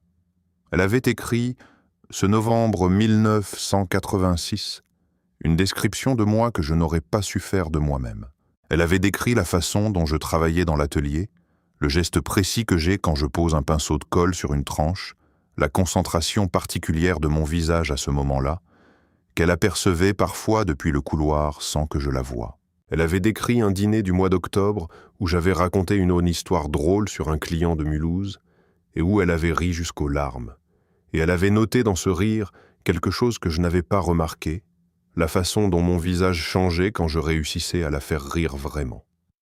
Elle avait décrit le bruit de mes pas dans l'escalier, la manière dont je rentrais dans une pièce, l'odeur de cuir et de colle que j'avais sur les mains le soir après l'atelier et qu'elle trouvait, écrit-elle, réconfortante d'une façon qu'elle ne savait pas expliquer autrement que par le mot « maison ». Elle avait écrit le mot « maison » pour parler de l'odeur de mes mains. Je ne dirai pas ce que j'ai ressenti à ce moment-là. Certaines choses n'ont pas besoin d'être dites et ne gagneraient rien à l'être. Je dirai seulement que j'ai regardé mes mains posées à plat sur la table, entre ma tasse et son carnet ouvert, et que je les ai regardées comme je ne les avais jamais regardées, comme des objets qui avaient une existence en dehors de moi, comme des choses qui avaient été vues et mémorisées par quelqu'un d'autre pendant des décennies, comme des archives vivantes de mes propres gestes. Elle a fermé le carnet. Le silence de la cuisine était le même silence que toujours, le même silence de cette maison du numéro 9 que je connaissais depuis 51 ans, mais il me semblait qu'il avait changé de nature, qu'il était plus habité, ou plutôt que j'en percevais maintenant l'habitant. Elle a dit qu'il y en avait beaucoup d'autres, qu'elle ne savait pas encore combien exactement, qu'elle avait arrêté de les compter il y avait longtemps, parce que compter n'était pas le point. J'ai demandé ce qui était le point. Elle a réfléchi un moment, pas longtemps, comme quelqu'un qui a déjà la réponse, mais qui vérifie qu'elle est encore juste avant de la prononcer.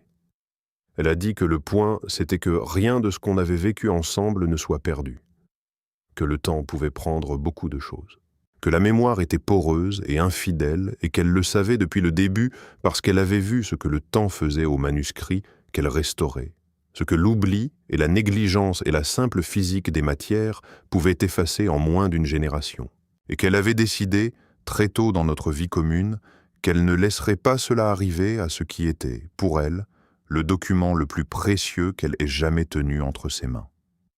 Nous. Elle n'a pas dit ce mot-là. Elle n'en avait pas besoin. Mais c'est ce mot-là que j'ai entendu. Dehors, dans la rue des Chanoines, Colmar continuait son 1er décembre avec ses odeurs de marché de Noël et ses bruits de ville qui se préparent à quelque chose.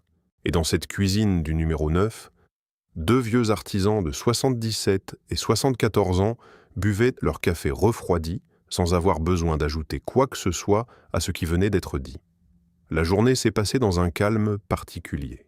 Un calme qui n'était pas le silence habituel de nos journées de travail, mais quelque chose de différent, quelque chose qui ressemblait à ce qu'il y a dans l'air juste après qu'une décision importante a été prise, quand on n'en parle pas encore mais qu'on sait tous les deux qu'elle était là, présente dans chaque geste, dans chaque passage d'une pièce à l'autre, dans chaque tasse posée sur le coin du bureau de l'autre. En fin d'après-midi, alors que la lumière de décembre commençait à se retirer des fenêtres et que j'allumais la lampe dans la bibliothèque, Marguerite est entrée avec quelque chose dans les mains.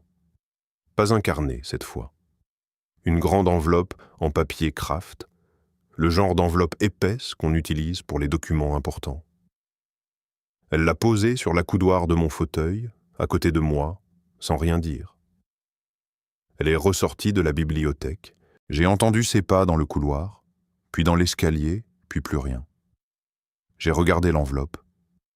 Mon nom était écrit dessus. Pas mon nom complet, juste Lucien. De l'écriture de Marguerite, cette écriture ronde et précise, que je reconnaîtrais entre mille, cette écriture que j'avais vue sur des étiquettes de bocaux, sur des listes de courses, sur des cartes de vœux et sur des rapports de restauration pendant un demi-siècle. Ce Lucien écrit là, sur cette enveloppe de papier Kraft, dans la lumière de décembre, avait quelque chose de différent de toutes les autres fois où elle avait écrit mon nom. Il avait l'air d'être là depuis longtemps, comme si elle avait écrit cette enveloppe à une époque où elle ne savait pas encore quand elle me la donnerait, et qu'elle avait attendu le bon moment sans savoir quel visage il aurait. Je n'ai pas ouvert l'enveloppe ce soir-là. Je l'ai posée sur le guéridon à côté de mon fauteuil. J'ai repris mon livre. Et pendant les 2 heures qui ont suivi, jusqu'au dîner, j'ai essayé de lire et je n'ai pas réussi à retenir une seule ligne. Parce que quelque chose dans cette enveloppe, dans sa présence physique à côté de moi, changeait la composition de l'air de la bibliothèque d'une façon que je n'arrivais pas à ignorer. Ce n'était pas de l'impatience. Je le dis parce que je veux être précis. Après tout ce qui s'était passé depuis le mardi des clés, l'impatience avait perdu sa place en moi. C'était autre chose. Une conscience aiguë que quelque chose était en train de se terminer, ou plutôt que quelque chose qui avait existé pendant très longtemps d'une certaine façon était en train de changer de forme. Comme un livre qu'on relit. À un moment dans le processus de reliure, il y a un instant précis où l'objet n'est plus ce qu'il était et pas encore ce qu'il va devenir. Un instant entre 2 états, suspendus, qui ne dure que quelques secondes mais qu'un relieur reconnaît toujours. Cet instant a un nom dans notre métier. On l'appelle la bascule. Je sentais que nous étions à la bascule. Que quelque chose de très grand, quelque chose que nous ne voyions pas encore en entier, était en train de se retourner doucement, comme ces cartes marines qu'on déplie et qui, à mi-chemin, révèlent soudain un contour de côte qu'on ne pouvait pas voir quand elles étaient pliées. Au dîner, on a parlé d'Isabelle et de son arrivée prévue pour le 23 décembre. On a parlé du marché de Noël et des dossiers que Marguerite devait rendre avant les fêtes. On a parlé du froid qui s'annonçait pour la semaine suivante et de la gouttière du côté de la cour qu'il faudrait faire réparer avant le gel. Des conversations ordinaires. Des conversations de gens qui habitent ensemble depuis longtemps et dont les vies sont mêlées au point que même les sujets les plus quotidiens portent quelque chose de l'autre en eux. Mais pendant tout le dîner, l'enveloppe était là, quelque part dans mon esprit, posée sur son guéridon dans la bibliothèque sombre, et je savais, sans que Marguerite me le dise, sans qu'il soit nécessaire de le formuler, que le lendemain quelque chose allait se produire, que le poron allait s'ouvrir. Pas parce que le moment serait arbitrairement décidé, mais parce que Marguerite avait conduit tout cela avec la précision d'une restauratrice qui sait exactement à quel stade de son travail elle se trouve, et que ce stade-là était celui de la révélation finale, le moment où on enlève la dernière couche de protection provisoire et où l'objet apparaît dans son état restauré, dans ce qu'il est vraiment, dans ce qu'il sera maintenant pour les années jarron, dans les années à venir.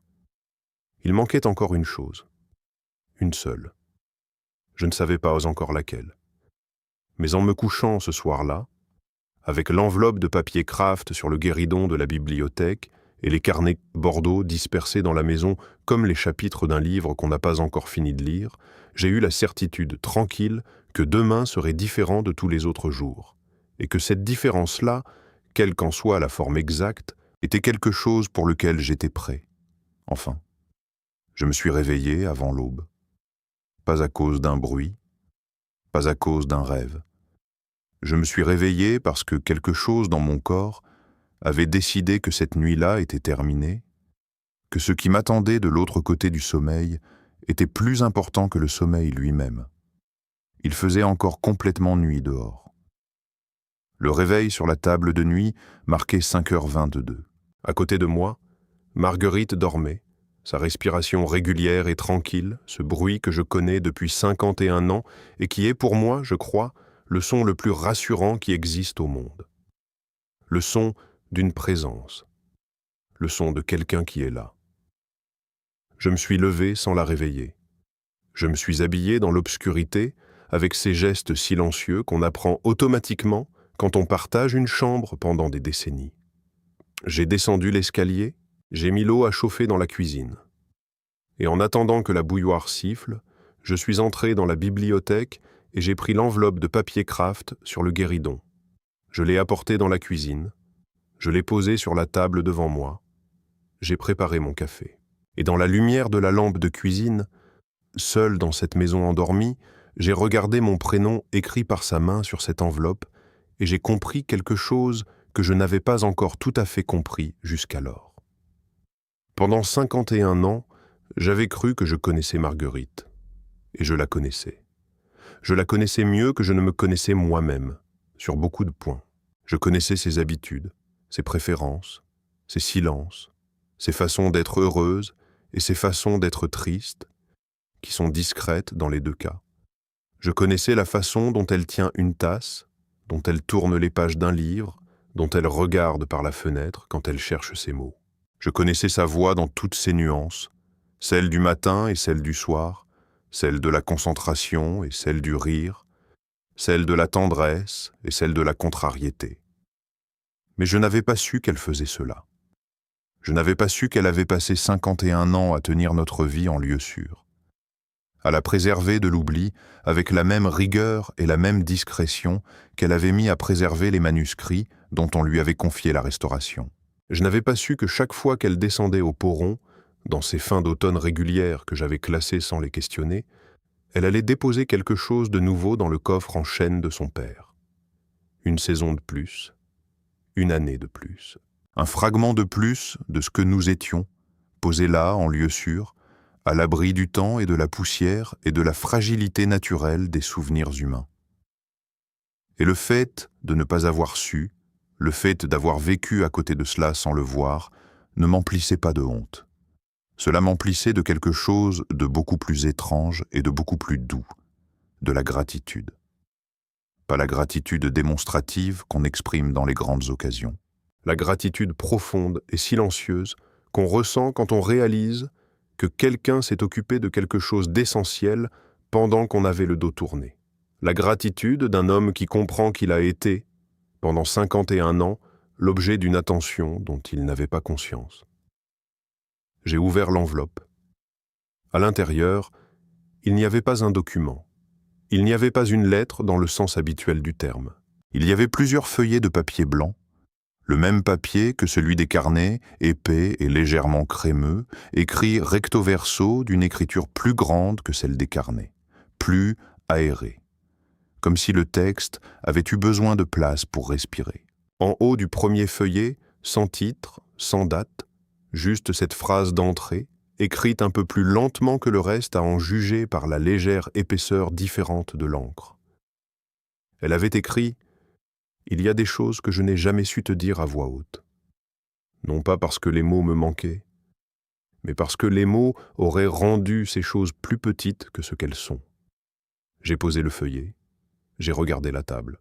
La surface en bois usé de cette table de cuisine que nous avions achetée dans une brocante de Kaysersberg en 1975, que nous avions décapée ensemble un week-end de printemps et que nous avions gardée depuis lors sans jamais envisager de la remplacer parce qu'elle avait pris avec les années une patine et une présence qu'aucune table neuve n'aurait pu avoir. Cette table avait vu 50 ans de petits déjeuners et de dîners et de discussions et de réconciliations silencieuses. Elle portait des traces de tasses, des légères rayures des couverts, l'empreinte presque invisible d'un verre de vin renversé et essuyé en hâte un soir de fête. Elle était à sa façon une autre archive. une archive que personne n'avait tenue mais que le temps avait écrite lui-même. J'ai repris le feuillet. J'ai continué à lire. Ce qu'elle avait écrit dans ces pages, je ne vais pas vous le rapporter mot pour mot. Pas parce que je veux vous en priver, mais parce que ces mots appartiennent à l'espace entre nous deux et que cet espace est le seul endroit vraiment privé qui reste quand on a vécu ensemble aussi longtemps. Ce que je peux vous dire, c'est ce que ces mots faisaient en moi pendant que je les lisais, seul dans cette cuisine à 5h30 du matin, avec mon café qui refroidissait.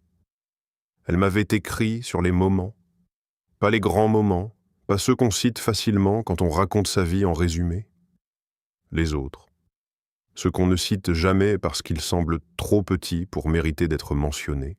Un matin de mars 1982 où j'étais rentré de l'atelier avec les mains couvertes d'encre et où j'avais fait réchauffer la soupe sans lui dire que j'avais raté la commande sur laquelle je travaillais depuis une semaine et qu'elle avait compris au bruit de mes pas que quelque chose n'allait pas et qu'elle n'avait rien dit non plus, mais qu'elle avait posé sa main sur la mienne à table et laissé son silence être une réponse à mon silence.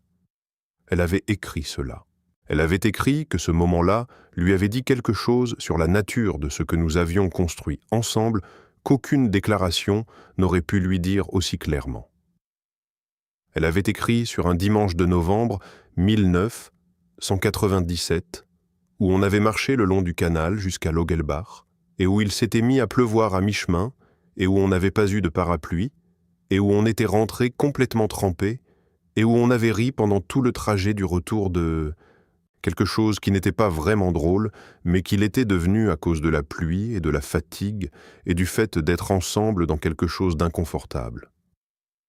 Elle avait écrit que ce rire-là, ce rire de novembre sous la pluie, était une des choses les plus précieuses qu'elle gardait. Elle avait écrit sur les années où nos ateliers nous prenaient trop et où on se retrouvait parfois le soir épuisés et silencieux et légèrement absents l'un à l'autre, et sur la façon dont on avait traversé ces années sans jamais perdre le fil, sans jamais laisser l'épuisement devenir de l'indifférence, parce qu'il y avait toujours, même dans ces soirs-là, un geste minuscule qui maintenait le contact. Une tasse posée sans demander. Un livre recommandé sans commentaire. Un regard depuis le couloir qui disait « Je suis là même si je n'ai pas les mots ce soir ». Elle avait écrit tout cela. Et elle avait écrit, vers la fin de ses feuillets, une chose que je vais vous dire parce qu'elle mérite d'exister au-delà de cette enveloppe et de cette cuisine. Elle avait écrit qu'elle avait commencé ses carnets parce qu'elle avait peur que le temps efface ce que nous avions été. Mais qu'au fil des années, en écrivant, elle avait compris quelque chose qu'elle n'avait pas prévu. Elle avait compris que l'acte d'écrire ne préservait pas seulement les souvenirs. Il les transformait. Il les rendait plus clairs, plus nets, plus réels qu'ils ne l'avaient été au moment où ils s'étaient produits, comme si la distance et la plume ensemble produisaient une lumière particulière sous laquelle les choses ordinaires révélaient leur vraie nature extraordinaire, et que cette vraie nature, elle avait voulu me la montrer. Pas pour me faire un cadeau, pour partager avec moi quelque chose qu'elle avait découvert seule et qui était trop grand pour rester seule. J'ai plié les feuillets, je les ai remis dans l'enveloppe, et puis j'ai entendu ses pas dans l'escalier. Elle est entrée dans la cuisine avec son peignoir en laine et ses cheveux encore défaits du sommeil, et elle a vu l'enveloppe ouverte sur la table et elle a su que je l'avais lue. Elle n'a rien demandé. Elle s'est approchée de la bouilloire et elle a préparé sa tisane avec ces gestes que je connais par cœur. La boîte de tilleul sur le 3e rayon, la tasse avec le bord légèrement ébréché qu'elle garde depuis des années parce qu'elle l'aime malgré la brèche, ou peut-être à cause d'elle. Et quand elle s'est assise en face de moi, j'ai vu sur son visage quelque chose que je n'avais pas encore vu depuis le début de tout cela. Un soulagement. Pas un soulagement spectaculaire, discret, intérieur. Presque imperceptible, comme le soulagement d'un artisan quand il voit que la restauration a tenu sa première nuit sous pression. Je lui ai dit « merci ». Un mot. Elle a hoché la tête, elle a regardé sa tasse un moment, et puis elle a dit qu'il y avait encore le coffre, qu'il y avait encore tout ce qui était en bas, qu'elle était prête à me montrer, maintenant si j'étais prêt à voir. J'ai dit que j'étais prêt depuis le mardi des clés. Elle a souri. Ce sourire qu'elle a quand elle sait que j'ai raison et qu'elle me laisse avoir raison sans le dire. On a fini nos tasses. On s'est habillé. Et on est descendu au Poran ensemble. La lumière jaune s'est allumée. L'odeur de pierres froides et de bois ciré et de vieux papier est montée comme elle monte toujours dans cet escalier. Cette odeur qui était pour moi depuis toujours le dessous de notre vie et qui avait maintenant un sens différent, un sens que je n'aurais pas su lui donner il y a encore 3 semaines. Marguerite avait les clés dans la main. Elle a ouvert la porte de la petite salle du fond. Elle a allumé la lampe à l'intérieur et elle s'est effacée pour me laisser entrer. J'entre et je m'arrête. Si vous avez pensé pendant tout ce récit que je vous préparais une révélation spectaculaire, je dois vous dire que ce que j'ai vu dans cette petite salle du Poron était à la fois plus simple et plus bouleversant que tout ce que j'aurais pu imaginer. Le coffre en chêne de son père était ouvert. Marguerite l'avait ouvert avant de monter dormir la veille, je le comprenais maintenant. Elle avait voulu qu'il soit prêt, qu'il ne soit pas fermé à clé au moment où j'entrerais, qu'il ne soit pas quelque chose qu'il fallait encore forcer ou décider d'ouvrir. Il était simplement là, ouvert, avec l'intérieur en velours bordeaux fané qui avait la couleur de ce qui a attendu longtemps. Et à l'intérieur du coffre, et sur les étagères en bois que je n'avais pas remarquées dans l'obscurité habituelle de cette pièce, et dans des boîtes en carton soigneusement étiquetées de sa main, il y avait les carnets, des dizaines de carnets, de toutes les tailles, de toutes les couleurs, de toutes les épaisseurs. Certains très fins, quelques semaines seulement, d'autres épais et lourds comme des années d'anse. Certains de la même couleur bordeaux que celui qu'elle avait posé sur la table de la cuisine. D'autres en vert foncé, en bleu marine, en brun, en noir, en gris. Il y avait aussi des enveloppes, plusieurs dizaines, alignées debout dans un casier en bois. Des photos, pas dans des albums, mais dans des pochettes en papier de soie, restaurées certaines d'entre elles, les bords consolidés avec ce papier japonais qu'elle utilisait dans son atelier. Des petits objets posés là, dans des boîtes plates et ouvertes, un ticket de train, une étiquette d'un vin qu'on avait bu un soir important, une feuille de platane ramassée lors d'une promenade, sèche et translucide maintenant comme du parchemin. Et au fond du coffre, dans un espace ménagé avec soin, quelque chose que je n'attendais pas, un carnet vierge. Avec, posé dessus, une plume à encre ancienne. Une plume que je reconnaissais, pas celle de Marguerite, la mienne. Une plume que j'avais perdue ou cru perdre, au moins 15 ans auparavant et que je n'avais jamais retrouvée, une Pélicane 400 en résine marbrée brun et or que mon père m'avait donné quand j'avais terminé mon apprentissage, que j'avais utilisé pendant des années pour signer mes certificats de restauration, et qui avait disparu un jour sans que j'aie jamais su comment ni où. Elle l'avait gardé. Je me suis retourné vers Marguerite. Elle se tenait dans l'encadrement de la porte, les bras croisés légèrement sur la poitrine, dans cette posture qu'elle a quand elle attend un résultat qu'elle ne peut pas contrôler. Ses yeux allaient du coffre à moi et de moi au coffre, et dans ces yeux-là, il y avait cette combinaison que j'avais commencé à lire depuis le mardi des clés, cette tristesse douce qui n'était pas vraiment de la tristesse, mais quelque chose d'autre, quelque chose pour lequel le français n'a peut-être pas exactement le bon mot. Elle a dit, et sa voix était celle que j'avais entendue dans cet escalier ce soir de novembre, la voix depuis l'endroit plus profond. La dernière page est vierge, Lucien, parce que je ne pouvais pas l'écrire seul. Je m'appelle Lucien Arnaud.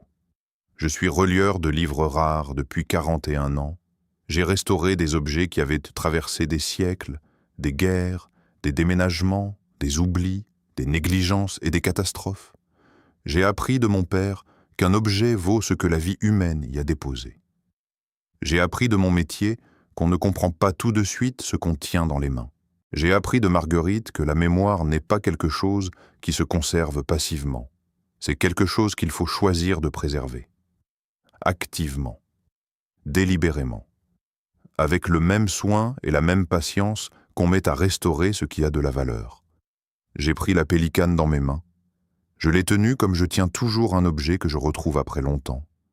Je l'ai soupesé. J'ai senti que l'encre était encore là, qu'elle avait été entretenue, que Marguerite l'avait remplie régulièrement pendant ces 15 années pour qu'elle soit prête. Pour qu'elle soit prête le jour précis où je la prendrai dans les mains. Je me suis assis sur la vieille chaise en bois qui se trouvait là, contre le mur, que je n'avais jamais vue parce que je n'étais jamais entré dans cette pièce, et que Marguerite avait dû apporter là il y a longtemps, sachant qu'il y aurait un jour quelqu'un qui en aurait besoin. J'ai posé le carnet vierge sur mes genoux, j'ai ouvert le capuchon de la pélicane, et dans la petite lumière de cette pièce, sous notre maison, avec Marguerite debout dans l'encadrement de la porte, et l'odeur de vieux papier et de velours fané et de toute notre vie commune autour de moi, j'ai commencé à écrire. Je n'avais pas préparé ce que j'allais écrire. Je ne savais pas, quand j'ai posé la plume sur la première ligne de ce carnet vierge, quels mots allaient venir. Mais les mots sont venus. Ils sont venus avec cette facilité déconcertante qu'ont les choses vraies quand on les laisse sortir sans les forcer, quand on cesse d'essayer de les formuler et qu'on leur fait simplement confiance pour trouver leur forme. J'ai écrit ce que signifiait, pour un homme de 77 ans, avoir eu la chance de partager plus d'un demi-siècle avec une seule personne.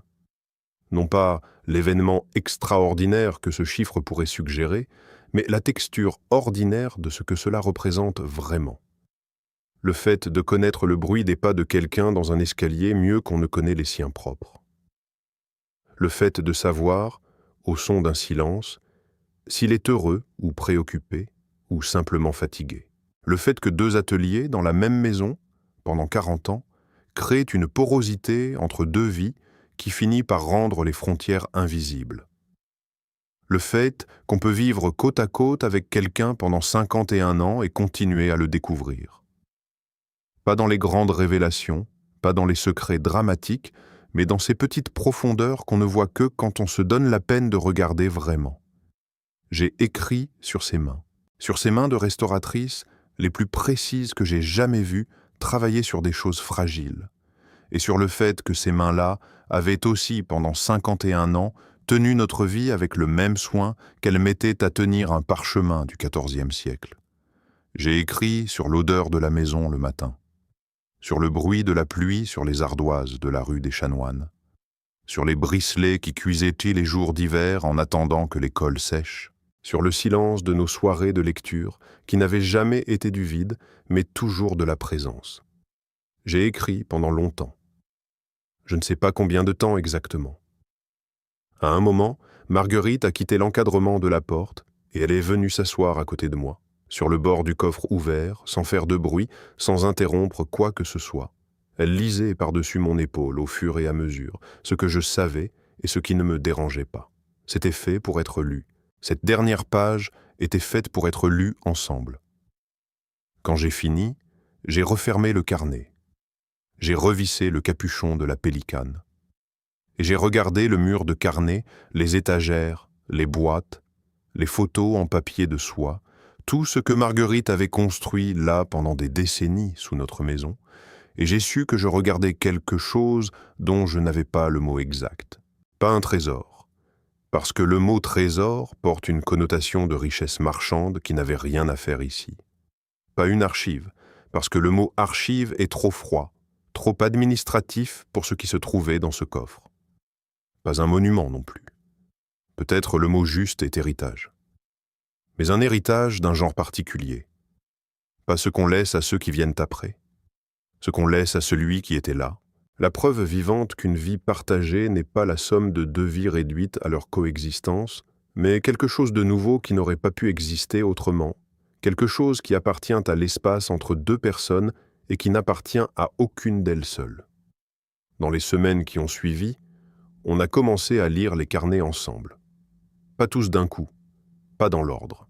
On en prenait un, le soir, dans la bibliothèque, et Marguerite lisait et je l'écoutais, ou parfois je lisais et elle m'écoutait. On riait souvent, on se taisait parfois. Il y avait des passages qui nous ramenaient à des moments que j'avais complètement oubliés et qui revenaient, à l'écoute de ces mots, avec une précision et une saveur qui me stupéfiaient. La mémoire de Marguerite avait préservé des choses que la mienne avait laissé filer, et ces choses-là, en revenant, n'avaient pas le goût de la nostalgie. Elles avaient le goût du présent, comme si en les retrouvant, on les vivait pour la première fois vraiment. Isabelle était venue pour les fêtes, comme prévu. On lui a montré le coffre, le poron, les carnets. Elle a passé une après-midi entière à en lire des extraits, assise par terre dans la petite salle du fond, avec ses genoux repliés contre sa poitrine comme elle le faisait étant jeune, et elle a pleuré à un moment, pas de chagrin, mais de cette façon dont on pleure quand on reçoit quelque chose de trop grand pour le contenir tout de suite. Elle a dit à sa mère que c'était la chose la plus belle qu'elle ait jamais vue. Marguerite a dit que ce n'était rien de spécial, qu'elle avait simplement fait attention, 51 ans d'attention, à ce que je pensais, à ce que nous vivions, à ce que les jours faisaient à notre façon d'être l'un avec l'autre, à cette chose si simple et si difficile que la plupart des gens laissent filer sans même s'apercevoir qu'elle file. Le coffre est toujours au même endroit, dans la petite salle du Poran au fond du couloir, sous notre maison du numéro 9 de la rue des Chanoines. Mais il n'est plus fermé à clé. Marguerite a retiré la clé de la serrure le jour où on est descendu ensemble, et elle l'a posée sur l'étagère à côté, là où elle se voit. Pas perdue. Accessible. Mais sans utilité désormais, parce qu'il n'y a plus rien à fermer. On continue d'y descendre. Ensemble. Maintenant. Parfois le soir après le dîner, parfois un dimanche matin quand la lumière d'hiver entre par le soupirail et donne au velours bordeaux fané une couleur de vieille ambre. On ajoute des choses, à deux maintenant, pas seulement Marguerite. Une photo qu'Isabelle nous a envoyée, un billet de concert de la Philharmonie de Strasbourg, où on est allé en octobre. Une petite carte postale d'une exposition de manuscrits médiévaux que Marguerite a consultée en novembre. Des petits riens. Des petites preuves que la vie continue et qu'on continue à en vouloir garder la trace. Et moi, depuis ce matin de décembre dans la cuisine avec l'enveloppe Kraft ouverte devant moi, j'ai pris une habitude que je n'avais jamais eue. Le soir, avant de monter, j'écris. Pas beaucoup, quelques lignes. Ce que la journée a eu de particulier, de drôle, de doux ou de difficile. Je le note dans le carnet que Marguerite a posé dans le coffre pour moi, avec la pélicane de mon père qu'elle avait gardée au chaud pendant 15 ans, en sachant que son heure viendrait. J'avais passé ma vie entière à soigner des livres pour qu'ils traversent le temps. Je n'avais pas pensé à faire la même chose pour ma propre vie. C'est Marguerite qui me l'a appris. Avec 51 ans de patience, de discrétion et de cette attention silencieuse que je crois être, maintenant que j'y pense vraiment, la définition la plus exacte de l'amour que je connaisse. Non pas l'amour des grandes déclarations et des gestes spectaculaires. L'amour qui fait attention. L'amour qui préserve. L'amour qui croit que ce qu'on a vécu ensemble mérite d'être traité comme un objet précieux et fragile, nettoyé et consolidé avec soin, protégé de l'humidité et de la lumière directe, et confié, au bon moment, à des mains qui sauront quoi en faire. Il m'a fallu 77 ans et un mollo de clés oublié sur une table de bibliothèque pour comprendre que le plus grand secret de ma femme n'en était pas un. C'était un cadeau. Un cadeau qui avait demandé 51 ans à préparer, et dont je ne serais jamais tout à fait digne, mais dont j'essaie chaque soir, avec ma vieille pélicane et quelques lignes dans un carnet, de me montrer un peu moins indigne. Certains secrets n'existent pas pour être cachés. Ils existent pour attendre le moment où celui qui les reçoit est prêt à les tenir. Ce moment-là, quand il arrive, ne ressemble à rien d'autre.